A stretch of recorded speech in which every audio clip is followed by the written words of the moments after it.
Bonjour, alors aujourd'hui on voit les diagrammes en arbre, donc c'est le fun de faire des diagrammes en arbre parce qu'en fait on fait beaucoup de dessins.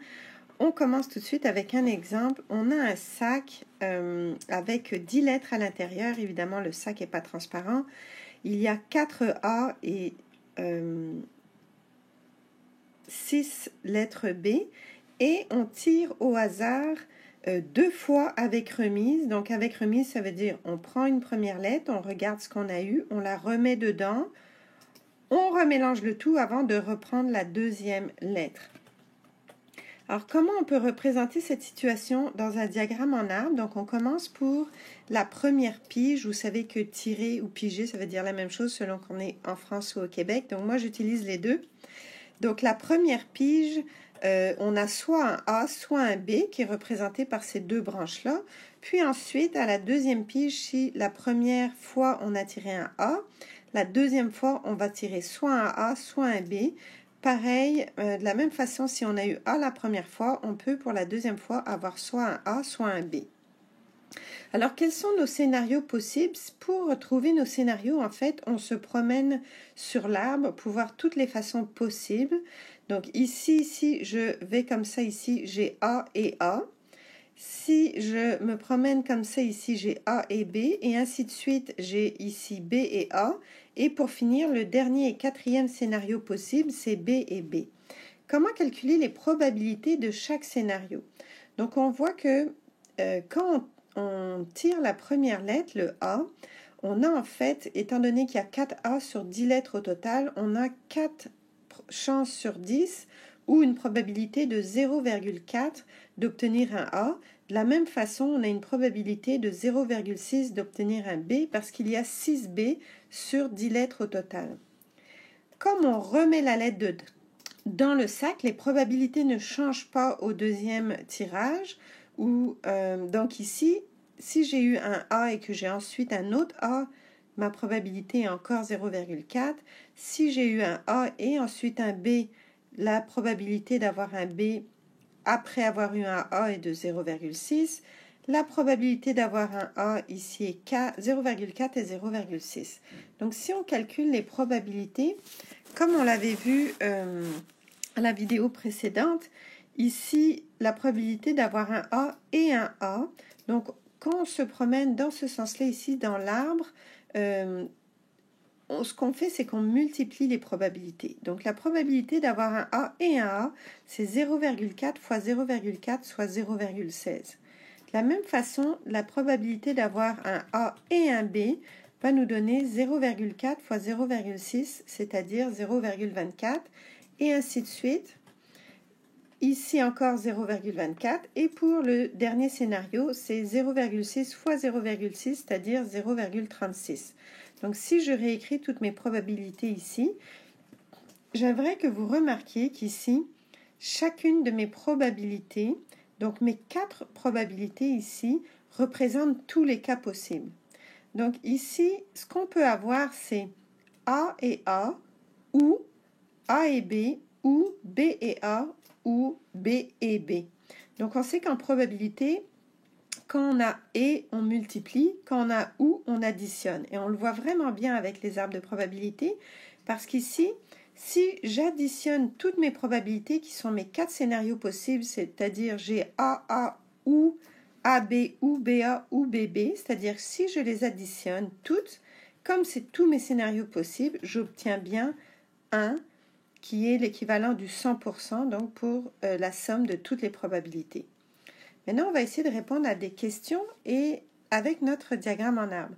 Quelle est la probabilité d'avoir 2 lettres identiques? Donc ici, quels sont mes scénarios où j'ai 2 lettres identiques? Donc j'ai 2 scénarios, c'est-à-dire A et A ou B et B. Donc on a déjà multiplié ici les probabilités pour avoir A et A, ça m'a donné 0,16, ou donc j'additionne B et B qui est 0,36, donc ça me donne bien 0,52. Autre exemple, quelle est la probabilité d'avoir aucun A?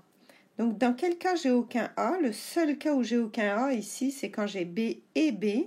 Donc B et B, c'est 0,6 fois 0,6 qu'on a déjà calculé, qui nous donnait 0,36. quelle est la probabilité d'avoir exactement un A? Donc, exactement un A, quels sont les cas où il y a exactement un A? Donc, c'est ces deux cas-là. Donc, j'ai A et B, ou B et A. Donc, ça me donne 0,24 plus 0,24, soit 0,48. On va faire un autre exemple ici, toujours avec un sac dans lequel on pige des probabilités. Dans certains problèmes, on vous donnera les probabilités dans le problème, mais ici, bon, ben, grâce à ce petit scénario de sac, il faut qu'on trouve nous-mêmes les probabilités. Donc ici, on commence avec le même sac que tout à l'heure, avec 4 lettres A et 6 lettres B. Mais si à la premier tirage, j'obtiens un A, dans ce cas-là, il faut que j'aille piger dans ce sac ici à gauche qui contient 3C et 7D. Mais si au premier tirage, j'ai eu un B, donc la deuxième fois, je vais tirer une lettre dans le deuxième sac à droite ici qui contient 4C et 6D. Donc ça va changer un peu nos probabilités. Alors comment on écrit ça sur un diagramme en arbre? Alors dans le premier cas, j'ai soit un A, soit un B. Si j'ai un A, ensuite j'ai soit un C, soit un D dans le premier sac. Et si j'ai un B, j'ai soit un C, soit un D, mais à partir du sac ici à droite. Donc quelles vont être mes probabilités? La première probabilité d'obtenir un A est toujours de 4 sur 10 parce qu'il y a 4 A dans le premier sac. Ici, dans ce sac-là, il y a bien 4 A sur 10. Et d'obtenir un B, comme il y a 6 B sur 10, ben c'est 0,6. Maintenant, si j'ai obtenu un A, donc je suis dans le sac ici à gauche, quelle est la probabilité d'avoir un A? Donc comme un C, sachant que j'ai eu un A avant, étant donné qu'il y a 3C sur 10 lettres au total, donc c'est 0,3, et la probabilité d'obtenir un D, étant donné qu'il y a 7D sur 10 lettres au total dans ce sac-ci, et c'est bien 0,7. Ensuite, si j'ai obtenu un B, là je suis dans le sac de droite. Quelle est la probabilité d'obtenir un C, sachant que j'ai eu un B au premier tirage ou à la première pige? C'est 0,4 parce que j'ai 4C sur 10. Et la probabilité d'obtenir un D est de 6 parce que j'ai 6 D sur 10 au total. Donc maintenant, évaluons les probabilités de chaque scénario.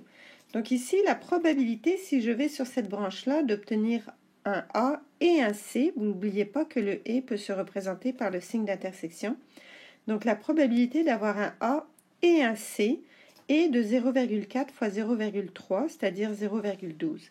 De la même façon, la probabilité d'obtenir un A et un B est de 0,28. La probabilité d'obtenir un B et un C est de 0,24. Et le dernier scénario, probabilité, n'est-ce pas, d'obtenir un B et un D est de 0,36. Et comme d'habitude, si j'additionne toutes mes probabilités ici, qui représentent tous les scénarios possibles, j'obtiens bien 1. Maintenant, répondons à des questions en s'aidant de notre diagramme et de nos probabilités ici. Quelle est la probabilité de piger A et C? Donc A et C nous est donné directement ici. En fait, c'est ce scénario-là, cette branche-là, A et C, qui nous donne, on l'a déjà calculé, ça nous donne 0,12 ou 12%. Quelle est maintenant la probabilité de piger A ou C? Fait que notez bien la différence, le A et C et le A ou C, on est dans un problème totalement différent. Donc, probabilité de piger A ou C, c'est dans quel scénario j'ai soit un A ou un C. Donc, on voit ici qu'il y a beaucoup de scénarios qui répondent à ça. Dans le premier scénario ici, j'ai bien un A ou un C. En fait, j'ai les deux. Dans le deuxième scénario, j'ai bien un A ou un C. J'ai un A. Et dans ce scénario-là aussi, j'ai un A ou un C car j'ai un C. Donc, je vais additionner tous ces scénarios parce qu'en fait, la probabilité de piger A ou C est bien la probabilité de piger A et C ou A et B ou B et C. Donc, si on fait la somme des probabilités de ces trois scénarios, on obtient bien 0,64. On aurait pu le faire d'une autre façon. Comme on sait que la somme de toutes les probabilités doit donner 1, et qu'on a un scénario qui n'a ni A ni C, eh bien on aurait pu simplement faire 1 moins ce scénario-là, c'est-à-dire 1 moins 0,36, et ça nous donne la même chose, 0,64. Voyons une autre probabilité. Quelle est la probabilité de piger C, sachant qu'on a pigé un A? Donc n'oubliez pas que les sachant que vont réduire notre domaine, notre univers des possibles. Donc ici, il faut qu'on commence un peu notre arbre ici parce qu'on sait déjà qu'on a pigé un A, donc la probabilité qu'on a avant nous importe peu. Donc, sachant qu'on a pigé un A, quelle est la probabilité de piger un C? Ben, c'est 0,3.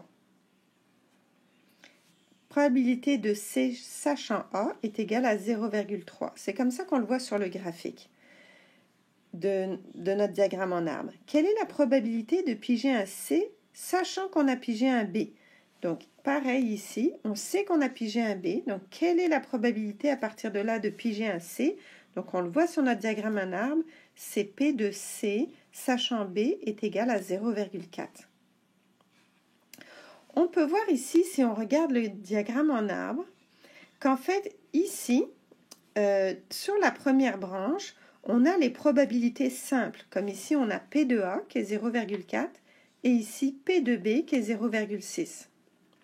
Ensuite, sur la deuxième série de branches, on a les probabilités conditionnelles. On ne les a pas toutes, mais on en a plusieurs. On a la probabilité ici de C sachant A. Ici, c'est la probabilité de D sachant A. Ici, la probabilité de C sachant B.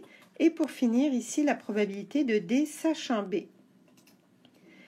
Donc, c'est très pratique. Et remarquez ici que nous avons P de A inter C, P de B inter C, B inter C, A inter B, pardon, ici, B inter C et B inter D. Donc, c'est pratique de bien réaliser tout ce que nous donne le diagramme en arbre. Et si on veut aller maintenant avec les OU, ben les OU ici, c'est l'addition de nos scénarios en fonction de ce qu'on nous demande. Maintenant, qu'est-ce qu'on ferait si on nous demandait de calculer A sachant C? On voit que A sachant C, on ne l'a pas directement dans le diagramme en arbre. Alors, ce qu'on va faire, en fait, c'est qu'on va utiliser la formule qu'on avait pour les probabilités conditionnelles. Tu as cette formule dans ton cahier de formules. Donc, quelle est la probabilité d'avoir un A? Fait que disons que tu as pigé deux lettres et tu sais qu'une des deux est A. Donc, quelle est la probabilité, sachant qu'une des deux est A, qu'en fait l'autre soit C? Donc, si on utilise notre formule, on voit que la probabilité de A inter C ici, nous l'avons déjà calculée, c'est 0,12. Et la probabilité de C ici est quoi? Dans quel cas on a un C? On a un C ici, dans ce cas-là, et on a un C dans ce cas-là. Fait que la probabilité de C, d'avoir un C, c'est 0,12 plus 0,24. D'accord? Donc, si on fait l'opération ici, ça nous donne un tiers. On va en faire un autre. Quelle est la probabilité d'obtenir B, sachant qu'on a un C? Donc, celui-là aussi ne se lit pas directement sur le diagramme en arbre, il faut le calculer nous-mêmes. Donc, probabilité de B inter C, nous l'avons ici. Probabilité de B inter C est 0,24.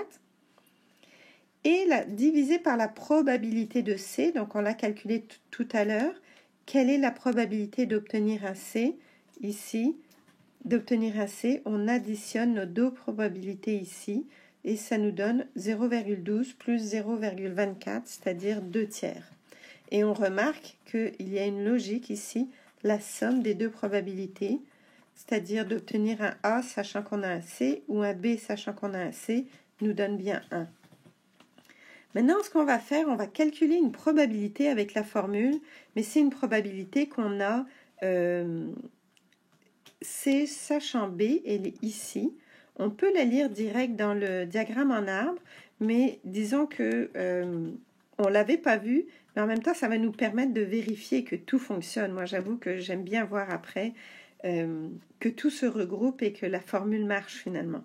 Fait que si je fais la probabilité de C sachant B, mais en utilisant la formule, donc c'est C inter B divisé par C probabilité de B, pardon. Donc, qu'est-ce que ça va me donner?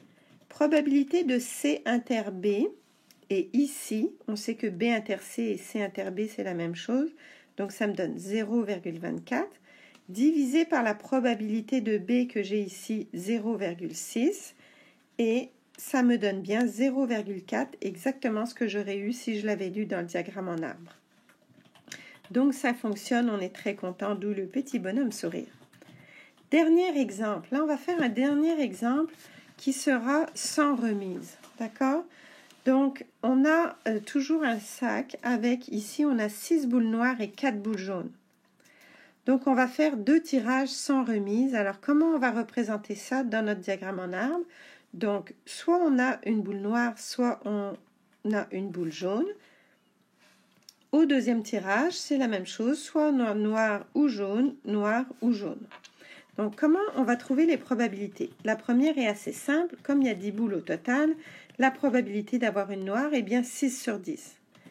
La deuxième probabilité, par contre, quand je tire ma deuxième balle, comme c'est sans remise, on voit que la première que j'ai tirée noire est sortie du sac et je ne l'ai pas remis dedans.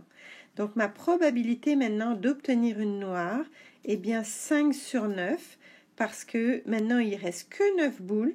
Il n'y en a plus 10, mais bien 9. Et il me reste que 5 boules noires, donc c'est 5 sur 9. Donc, c'est ça ce qu'il faut penser quand on fait sans remise. Ensuite, quelle est la probabilité d'obtenir une jaune? Il reste toujours 4 jaunes, mais mon total est de 9 boules, donc c'est 4 sur 9. Maintenant, je remets ma boule noire dans le sac parce que je recommence au départ mon scénario. Alors, disons que j'ai obtenu une jaune. Donc, la probabilité d'avoir une jaune est bien 4 sur 10. Et je sors ma boule jaune. Et maintenant, quelle est ma probabilité d'obtenir une boule noire? Comme il reste 6 boules noires, ben c'est 6 sur 9. Et ma probabilité d'obtenir une jaune, comme j'ai une jaune de moins, c'est 3 sur 9. Donc maintenant, on va calculer les probabilités de chacun de nos scénarios. Donc, premier scénario, c'est-à-dire j'ai une noire et une noire.